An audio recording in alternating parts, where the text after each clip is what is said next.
All right, so in terms of protein synthesis here, we have it all starts with DNA, and so we can take the DNA, right, and we can use it to make more DNA, and so replicate the DNA for mitosis and meiosis. So that's one use of DNA. And so the enzyme that makes more DNA is DNA polymerase, which we talked about. So leading strand, lagging strand, all of that.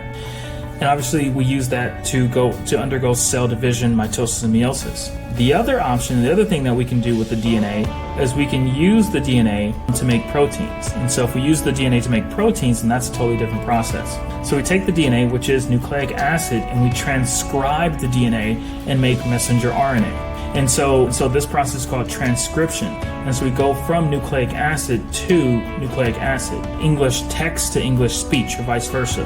And so we're not changing the language, we're just making a transcript, right? So it's still nucleic acid. And so the enzyme that does that is called RNA polymerase. And so RNA polymerase is the enzyme that makes the RNA. Now the RNA is going to leave the nucleus through a nuclear pore. So we talked about that, the function and the purpose of the nuclear pores. But also the nuclear envelope is to protect the DNA and keep things out. But the nuclear pores are to allow for things to come in and out of the nucleus that are needed to come in. So we have the nucleus here with the cytoplasm here. And so the messenger RNA is going to leave the nucleus, go into the cytoplasm, and the signal, right, depending on what gene is being transcribed, the signal will send it either to a free ribosome or to a bound ribosome. That will be encoded within the DNA, within the signal, and we'll kind of explain more of what we mean by that, right? Let's go say it goes to a bound ribosome, which is kind of one of the most common things that it does. So if it's a bound ribosome, then it's bound to the rough ER. And so at the rough ER, we're going to take this messenger RNA. So here's our messenger RNA.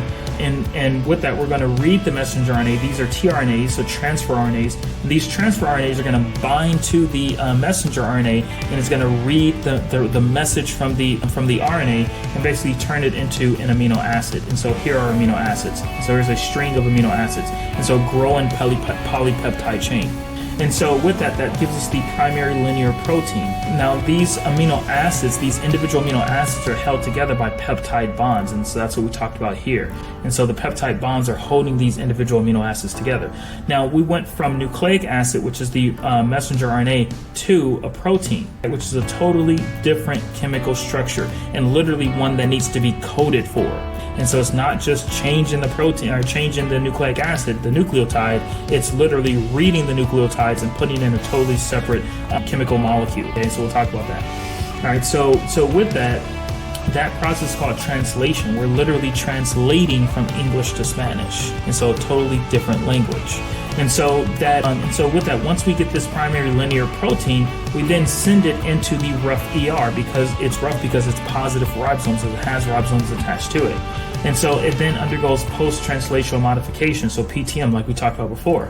And so this is where we get these alpha helices and these beta pleated sheets and these disulfide bridges as well. And so these alpha helices will start to form because of the rotation. So you can see what an alpha helices looks like down here. And this would be more of a beta pleated sheet over here. And so with that, this helps the protein to get its defined structure and therefore its defined function later on. And so these alpha helices, these beta pleated sheets, and certainly even for that matter, I should say, the disulfide bridges. And so the disulfide bridges tend to lock the structure in place. But these alpha helices, these beta pleated sheets, and certainly these disulfide bridges are very, very, very, very, very, very sensitive to pH, to lack of water or too much water, very sensitive to temperature. And so very sensitive to those things that control our internal structures. And so the outside environment, you have lots of heat, you have lots of air, you have lots of water, you have lots of humidity, you have things that you are then taking in and putting into your body, things that you are doing that could increase or decrease your acid level inside of the bloodstream. And so you wonder why people die. What happened? Well, what happened? This person just died, right? But it had an asthma attack, had a this, had a that, had a heart attack. This person had, this drug on board or that drug on board. Why? Well, part of it is when you start disturbing the normal structure and the normal homeostasis, it starts to denature these proteins. So when we talk about a protein that's actually functional, we're talking it goes into the Golgi complex, and this is where you have protein So protein packaging, so protein processing, right? So protein processing and packaging. And so this is where you start to take this one protein, you put it with another protein, you start complexing the protein. Most proteins are multi-subunit proteins. And so this is where you get into the tertiary and quaternary structure of the protein. So even this is hemoglobin right here, which is an internal protein, but it has 4 subunits, 2 alpha units and 2 beta units, right? And so these proteins and these complexes are very, very, very sensitive to pH, to acid levels, to water levels, to other, electrolytes, to electricity, to other things within the environment. Right? And so if these proteins on a molecular level are disturbed, and you have enough of them that are disturbed, then that means that they break down. If they break down, you can't process things. You can't get things inside of the blood and inside of the cell. You can't transport things from one location to another. If you have neurotoxins that are blocking blocking particular proteins or adhering to particular proteins, then you lose the functionality of these proteins. And so on a very molecular level and cellular level, this is how diseases start. Right? And so if you start messing with these proteins because you change their normal environment that they like to operate in, you start to get back to the secondary and even primary structure. So this primary linear protein, think about this as a shoestring. So hold a shoestring in one hand and hold the other shoestring in the other hand. That's just a linear shoestring.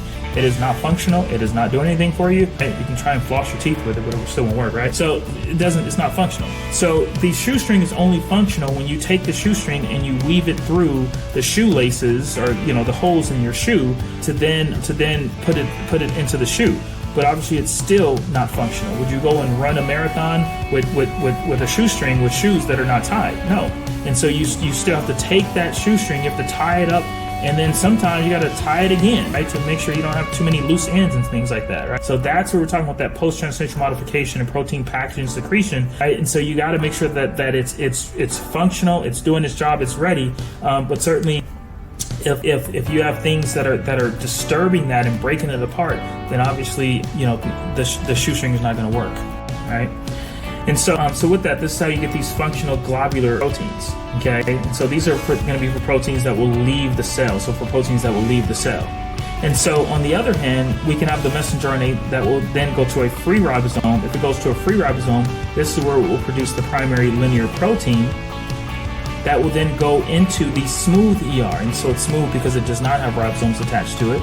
You'll still go through the secondary, tertiary, and quaternary structure of the protein, but this is going to be for more for things like homeostasis. And so homeostasis. And so lipid metabolism, so more membrane, more lipid components of the cell, but also proteins that will stay in or on the cell. So a lot of times the SCR is going to help with a lot of those functions as well.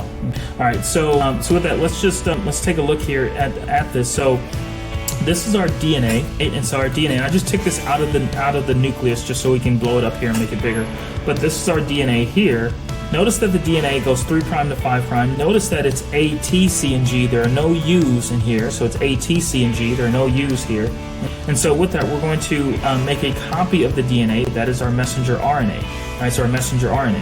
And so notice that the messenger RNA has A, U, C, and G. All right, so A, U, C, and G. Make sure you know that because they expect that you know that for the test. All right, and so given that, we have introns and we also have exons. And so these are parts of the initial transcript that need to be processed. And so we'll call RNA processing. And so in terms of this RNA processing, we have particular splicing enzymes that will process this RNA and get rid of the introns. So basically take out the introns, recycle those nucleotides, we can use them later, and then put these exons together. Put these exons together or send them out. And so what happens is essentially the initial transcript that's made is not what's ultimately going to go to the ribosomes. It must be processed, and so that RNA processing, so that's where we get into the siRNAs and other ones. And so we're going to read this in threes, called a codon. So it's called a codon. So here's 1, 2, 3. Here's 1, 2, 3. Right, here's 1, 2, 3. And so we're going to read it as a codon. So at the ribosome is where you will have these tRNAs that will come in and bind to the messenger RNA and read the messenger RNA in threes. And so with that AUG will code for methionine, right? So the amino acid methionine. AAU will code for astatine. GAC will code for aspartate. AUC will code for isoleucine. So this is where we get this primary protein, again, that's held together by these peptide bonds, right? So peptide bonds, they like to ask about that on the test. And so with that, then you get the secondary structure, the tertiary structure, and ultimately the quaternary structure that gives you this functional globular protein. All right, makes sense? All right, any questions with this?